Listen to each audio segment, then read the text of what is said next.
Buddham saranam gacchami, Dhammam saranam gacchami, Sangham saranam gacchami, Buddham saranam gacchami, Dhammam saranam gacchami.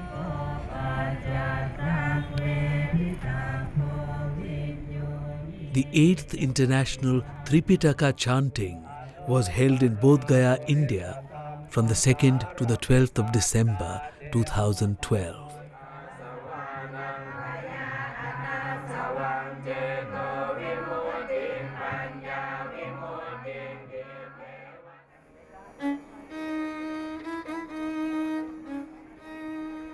Bodhgaya is the most sacred place in the world for Buddhists.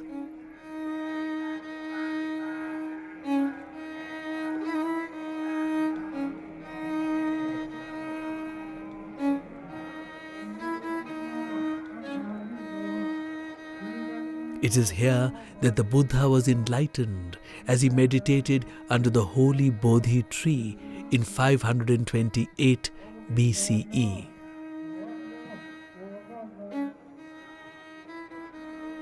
The Tripitaka, or three baskets of the wisdom of the Buddha, are the earliest extant Buddhist canon.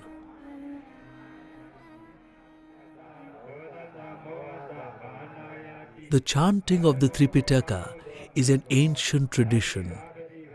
At Bodhgaya, it would have been done on a daily basis for 1,500 years, up till the 13th century when the great temple was abandoned.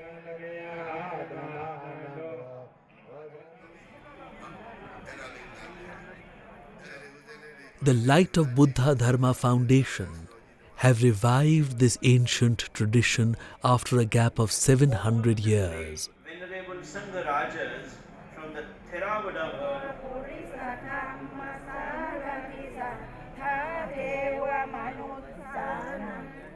This is the 8th annual event of the chanting organized by the foundation. Venerable Fra City is like in the ceremonial M, Sayadaw and Venerable U Nyaninda.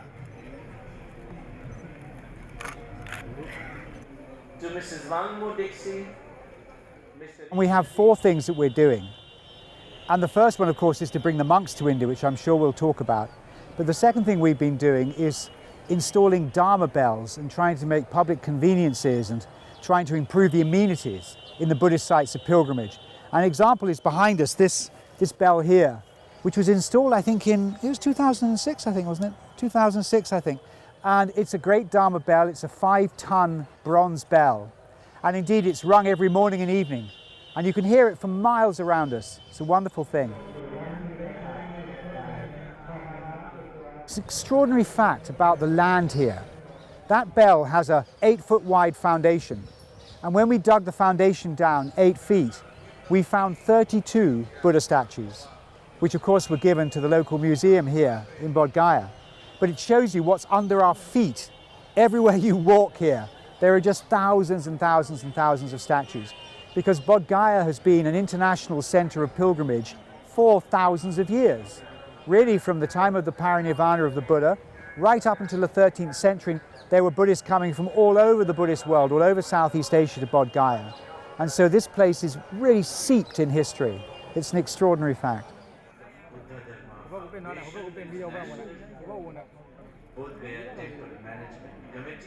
And I would say that there's such great merit in these kinds of activities that are being held here in Bodhgaya on this sacred land. And so one of our great wishes is that that merit be transferred here on this soil to the Indian people, because this is where the blessings will radiate from. We believe it came from here. All the Buddhas are enlightened under this sacred Bodhi tree and will be in the future. So there is something very auspicious, something very sacred that cannot be transferred in any other place in the world. This is the only place in the whole world that this will take place. As its primary sponsor, are organizing the 8th International Tripitaka Chanting Ceremony at Bodhgaya.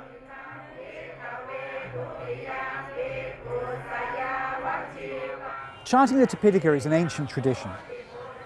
In Buddha's time, there was no writing, so all of the monks would learn what the Buddha taught through chanting the teachings. And indeed, if you look at the Tripitaka or any one of the ancient Buddhist writings, you can see they're designed for rhyming speech. They're actually designed to be recited. And the Tripitaka was only written down in the 1st century, so for 400 or 500 years it was chanted all the time. And here in Bodhgaya there was a Sri Lankan vihara, which is a little bit behind us, about 30 or 40 yards behind us. There's a Sri Lankan vihara under the ground. And there they chanted the Tripitaka every day for over 1,000 years. Well, in 2006, on the anniversary of the 2550th Buddha Jayanti, it was decided to do a one-off Tripitaka chanting here in Bodhgaya.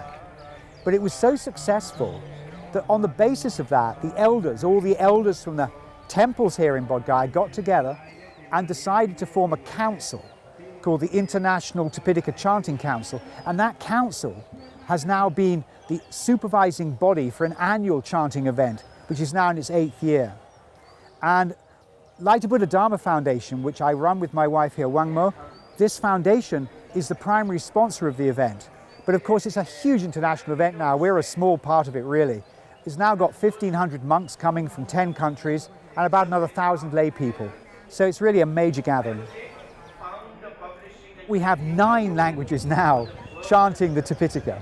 So this is a very ancient tradition to have the Tripitaka chanted in different languages. It's all a Pali written word, but it's in Vietnamese script or in Devanagari script or in Roman script or whatever, Thai script, and so it all sounds completely different. And this is a very ancient tradition and very much in the traditions of Buddhism. A national treasure of Myanmar are the Tripitaka Dharas. Those who know the thousands of verses of the entire Tripitaka by heart.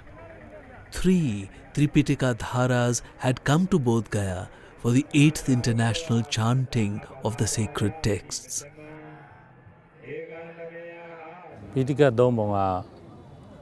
The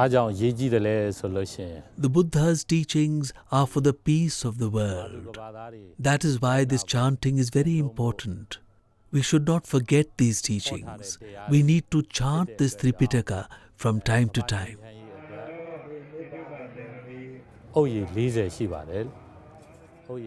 The Tripitaka is in 14 volumes or books. So it takes at least 3 years to memorize the whole. There are 30 monks in Myanmar who know the Tripitaka by heart.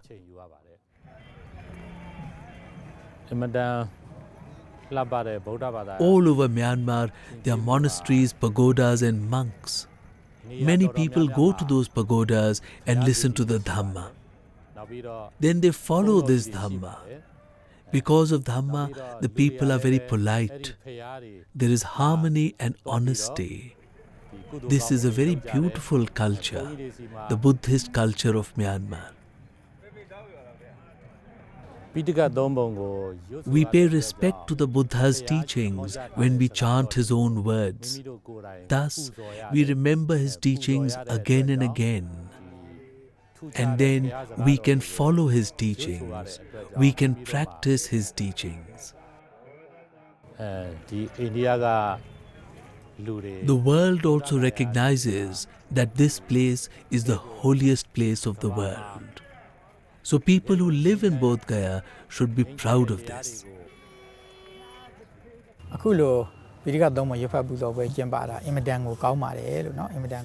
He is extremely happy to be here. He has been here 5 times.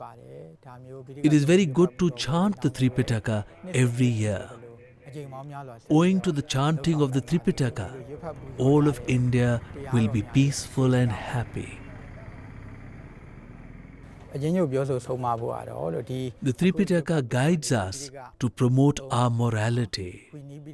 We should follow the morals taught here and encourage all others to follow them too.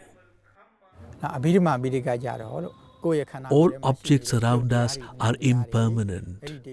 Our mind itself is changing in every moment. So we have to observe ourselves. We have also to ask others to observe the impermanence of all objects and the ever-changing nature of the mind. We have to refrain from mental and physical violation. We should not cheat others, tell lies, nor disturb others or use harsh language. We have to observe these practices carefully.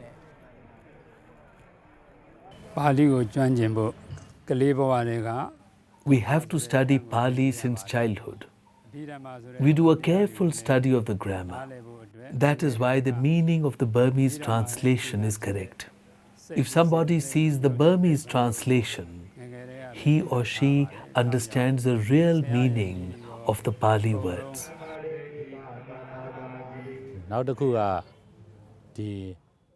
Myanmar Buddhist culture depends upon the Buddha's teachings, and Buddhism comes from India. So Burmese culture depends on Indian culture. That is why India's culture and Myanmar culture are very close. As long as the people follow the Buddha's teachings, the teachings remain alive. If the people do not follow his teachings, they will disappear. When Sri Lanka received Buddhism from India, that is way back in 3rd century BC. So the relationship with Mahabodhi tree is centuries old. In fact, it is more than 2000 years old. When Buddhism was first introduced to Sri Lanka officially by the missionary group led by Arahant Mahinda, the son of Emperor Ashok. Arahant Mahinda also invited his sister, it is Arahant Sangamita, to come to Sri Lanka along with the sapling of Bodhi tree. And that Bodhi tree, the very sapling of that Bodhi tree, was planted in Anuradhapura, Nandana Park, and that has been preserved and treasured by the Buddhists in Sri Lanka, along with the kings and the monks and also the general common public. And it's important that there have been completely dedicated groups of people towards the protection of this Bodhi tree. That is the history. According to our traditional system and the historical facts, there are many relationships between the Sri Lanka and the India, especially Buddhism. The Bodhi tree, also the sacred things from come to India to Sri Lanka. This is the center of the world. This is the center of the world peace. The place where the message of non-violence was delivered to the whole world. And Buddha attained the enlightenment right here under this Bodhi tree. And we from all over the world come to India to venerate this place. And I think there is no other place that is so much sacred to us than this place. All the Burmese, normally they must come here. The people do believe when they saw the Bodhi tree and they saw like as a alive Buddha. So that's why so many kings, every time we do believe to see, pay worship to Bodhgaya. There is not any accident why we are doing the ceremony here under the Bodhi tree. It is done with all full intentions because we know that this is the most sacred place on earth.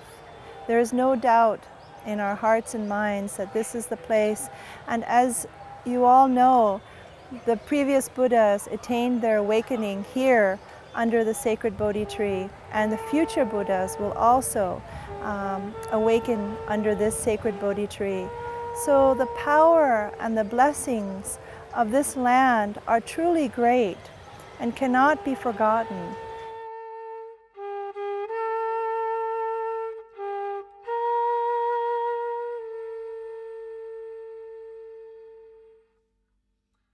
We are coming from afar to pay respect to the original motherland where it all began.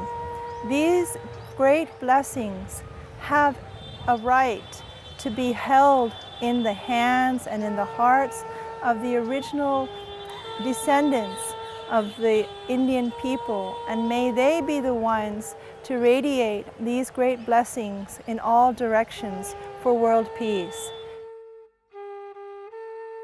Last year when I came, I found it was truly amazing spiritual experience, because 9 countries representing Buddhism, they all gathered here, monks and nuns and also the lay devotees, and they were all united as a cohesive unit.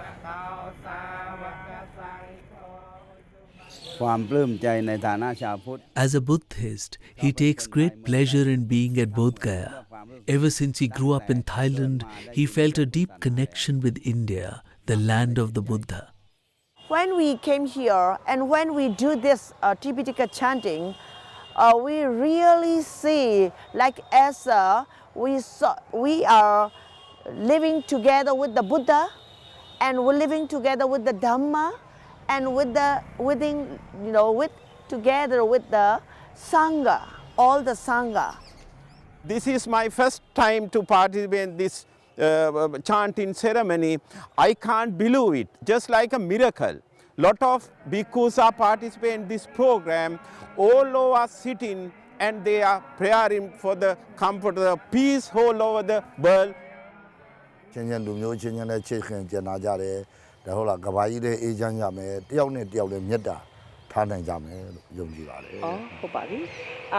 He said, you know, because of Tripitaka chanting, we all the members of Theravada Buddhism, our Sanghas gathering here, not only Sanghas, but also the lay community also, we gathering here and walk together, where this kinds of potential energy we have to get at the sacred place.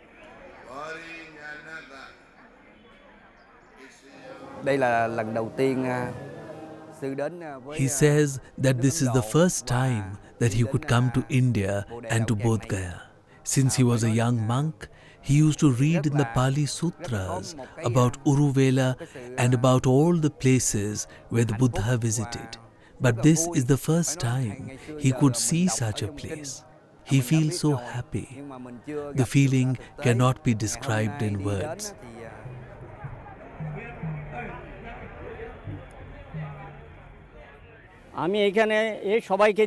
When I see how many monks are coming from different countries to attend the Tripitaka chanting, I feel that the Buddha has come here.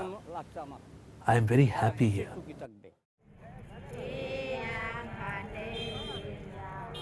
Some have traveled over 40 hours, train plus 20 hours on the flight, from all different directions, because this is a sacred place, the most sacred place on earth.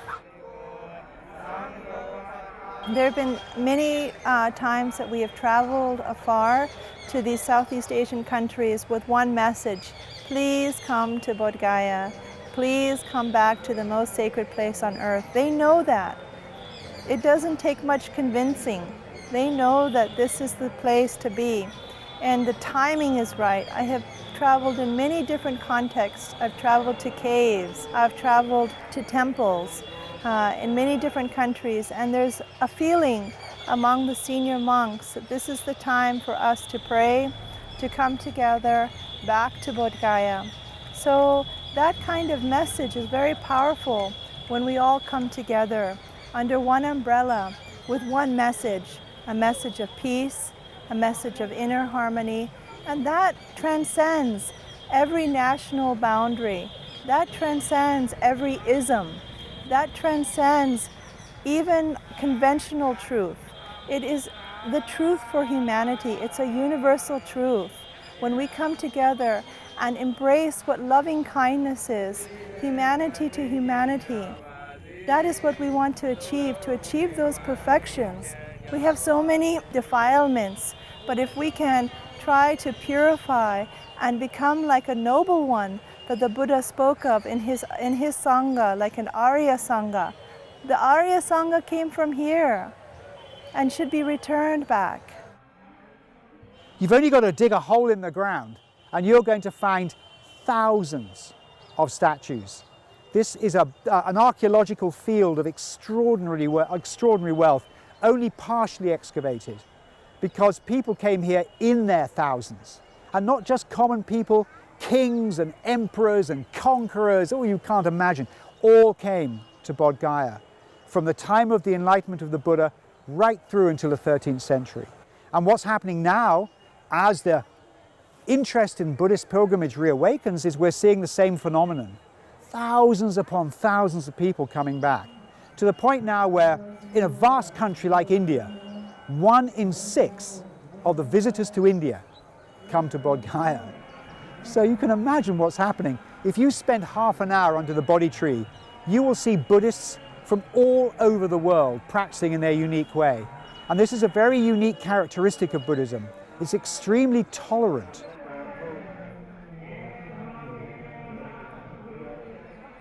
We have a strategy here for helping to rebuild the Buddhist culture of India.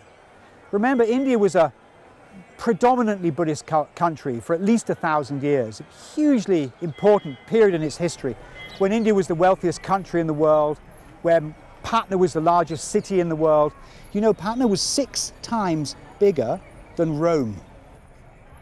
India as a country is an extraordinary phenomenon in the world's largest democracy, incredibly diverse, far more diverse than any other country in the world, yet with this unifying spiritual bedrock underneath it all. Scratch an Indian, you can have a spiritual discussion.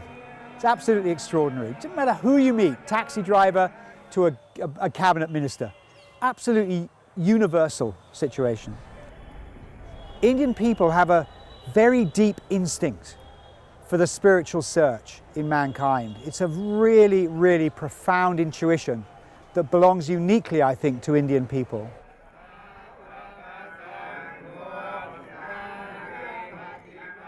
Buddhism thrives when people are educated, because it's a wisdom tradition. It's not a tradition that says, believe in this and you will go to heaven. So we feel very strongly that time for Buddhism is back. The benefit of the Buddhist culture is that Buddhism promotes tolerance, it promotes learning, it promotes spirituality in collaboration with technical progress, rather than spirituality standing against technical progress, which has been such a problem as the world modernizes. And it's trying to get those two forces side by side that is the secret to the success of mankind. So we feel very strongly that this work, whilst it is religious in nature, actually has a much larger implication, both spiritually and also culturally.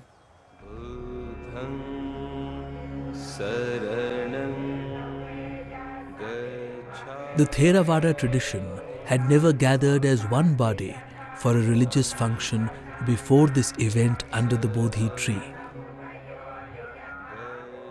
This is highly auspicious and a sign of the importance that all the Southeast Asian countries give to India as the motherland of their tradition. It unifies them under one umbrella, which breaks the barriers of national politics and of different monastic traditions. This great event has been supported by many Sangha Rajas and Sangha Nayakas. Large numbers of monks from 10 countries have gathered at the Mahabodhi temple. Our most venerables are all This has also resulted in a substantial increase of visitors on religious pilgrimage to Bodhgaya, as well as to the other sites of the Buddha.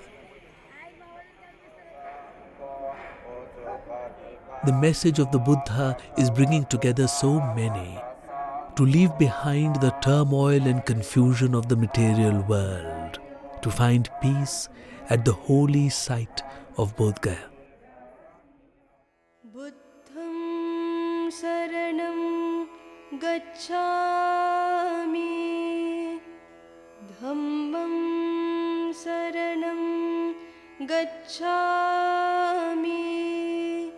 sangham saranam gacchami, buddham saranam gacchami.